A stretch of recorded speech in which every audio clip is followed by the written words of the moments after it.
Hey, what's going on everybody? Justin here, and in this video I just want to go over a quick TBR for a cool readathon that's coming up during the month of August.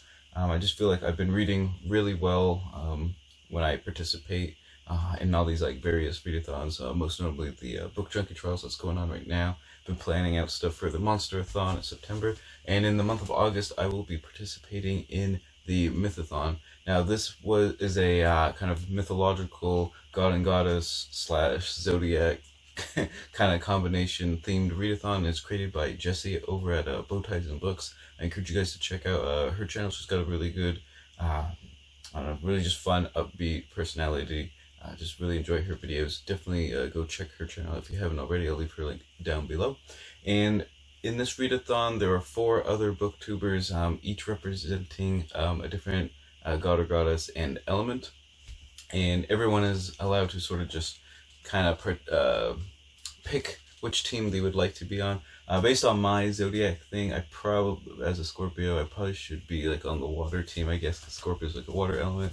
Then I kind of want to be on the earth team because I think that's like nature and like the woods and stuff is kind of what I'm like, I guess, most in the real world, if that makes sense. But I guess I'm picking the air elemental team just because I think if I could pick, that would be the one I would like kind of voluntarily try and pick or seek out if I like had a choice and it was like a real thing or something. So I'm going to be joining the air elemental team, and the air team is led by the goddess Oya, who is also known as Lauren at the Novel Lush. She also has a really good channel. Encourage you guys to check her out as well. I'll leave her link down below as well. And each team has 4 different prompts plus a group book selected by the team deity, basically. So yeah, let's just go over the prompts for this readathon, and we'll start with the first one. Okay, so Oya is the Orisha of wind and storms. So the prompt is to read a book with hostile weather conditions. And I'm going with a book that I know I'm going to love, and it's Lost Antarctica by James McClintock. He wrote a book, what was it called? A Naturalist Goes Fishing last year. Well, he didn't write it last year, but I read it last year. It was one of my favorite books of the year, and this is his only other book, and actually this was published before that one. And just really enjoy his writing style, kind of combining personal memoirs with his kind of his like scientific activities, especially in this one, him being like a really prominent polar scientist around the world. And obviously Lost Antarctica is dealing with Antarctica, which is probably some of the harshest conditions you will ever find on planet Earth, especially in relation to like cold and the wind, and just the hostility is just incredible considering there's nothing out there really. It's just sort of artificial science camps and that sort of thing.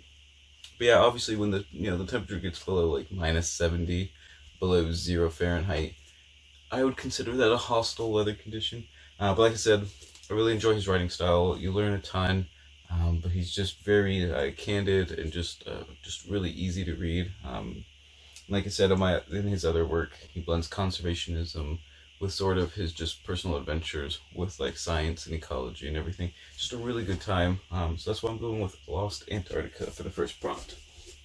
Alright, next up is Oya is the goddess of death and renewal, and the prompt is to read a character that must reinvent themselves in the work.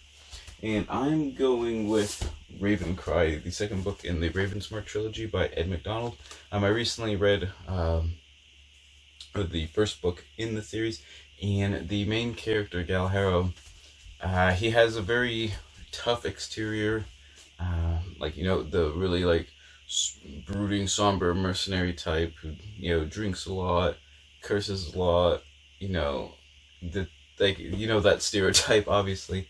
But based on the events of the first book, and especially towards the ending of the first book, I believe that Galahero is going to change a little bit, character-wise, and kind of sort of drop his sort of exterior walls that he sort of built up just to sort of protect himself, and so he's projecting like that persona into the world. But I believe that he might be dropping it a little bit, at least in this book, based on the events at the end of the first book. So that's why I'm going with Raven Cry by Ed McDonald. And also, it's a really cool, like super bleak, gray, grimdark type work. It has like steampunk and flintlock fantasy elements if you like that stuff. So if you guys check that out as well. All right, the next prompt is Oya is of the Aruba tribe where women do not hunt, and the prompt is to read a book featuring a unconventional woman. And I have the perfect book for this, and I was going to read it anyways during the month of August, but it's The Infernal Pettalia by Django Wexler, and this is the 5th and last book in the Shadow Campaign series. This is probably my favorite Flintlock fantasy series that I've read so far. Just a ton of fun, and one of the most prominent main character is Winter Earnglass, and she is just like an ultimate badass, and obviously fits the unconventional woman prompt. First of all, she's a lesbian, but not just that. That's obviously not like unconventional or anything. But she, throughout this entire series, she has disguised herself as a man, and so she could join her nation's military, so she could sort of run away from her past and everything. And I can't reveal too much without giving the kind of stuff away, obviously, because it's like the 5th book in the series. But yeah, I can just basically say Winter Earnglass is just like an ultimate beast, and you don't want to mess around with her. So yeah, that's why I'm going with The Infernal Battalion by Django Wexler. Alright, and the next prompt is Oya had 9 children, and 9 is her lucky number, and so the prompt is to read a book with a number in the title. I'm going to go with a recent book that I picked up, just because I looked at like all my fantasy books, and I've either read them if they had like a number in the title, or I think I had like 1 or 2 other, but they were like the second book in a series, so didn't really kind of want to skip the first book. So we're going with another science book, and it's Oarfish by Paul Greenberg. The Future of the Last Wild Food. And I think this book is sort of about kind of the history of these 4 fish. We got salmon, tuna, bass, and cod. And sort of, I think, the history and ecology of the past of these 4 fish. Like, for example, like the cod fisheries in sort of the North Atlantic, when North America was first being, like, you know, heavily colonized and stuff, and how they kind of collapsed and they're rebounding now and that sort of thing. So I think it's going to go over sort of the history, but also a main thrust of the book is not too long ago, even like about a generation or 2 ago, most of the seafood that people ate, like 90+% of it was like wild caught or, you know, wild seafood.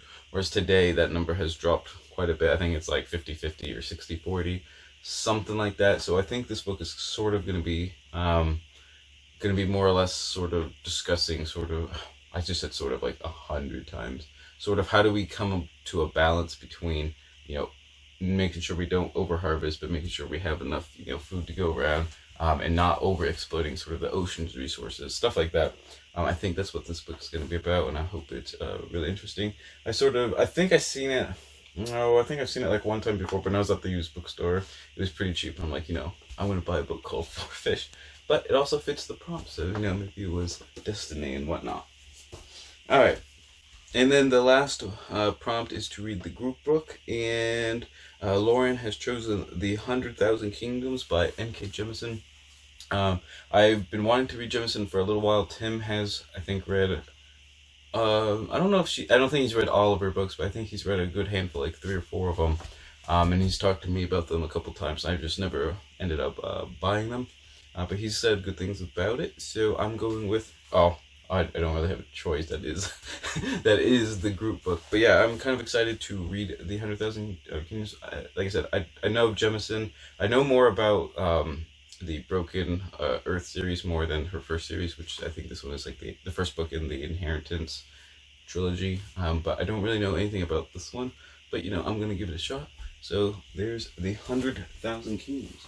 So those are the 5 books that I'm choosing for the Air Elemental Team's 5 prompts in the Mythathon. Tell me if you're going to participate in this readathon during the month of August. Like I said, I'll leave the links down below.